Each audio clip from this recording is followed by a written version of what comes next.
Hello everyone, today I'm going to show you how to use Ethernet over Powerline for better internet speed.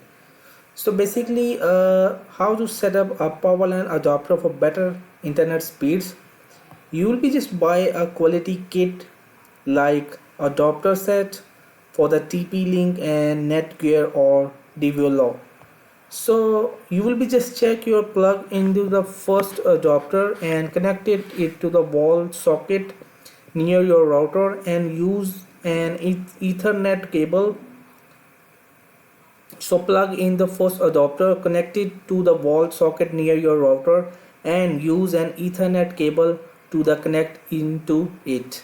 So after you connected, you will be just search for Ethernet settings. I will be just tab on it simply. So when you just connected it, so you will be just connected status right over here. So after connected your status, you will be just check the run and internet speed. Simply just tab on it and it will be go on the browser.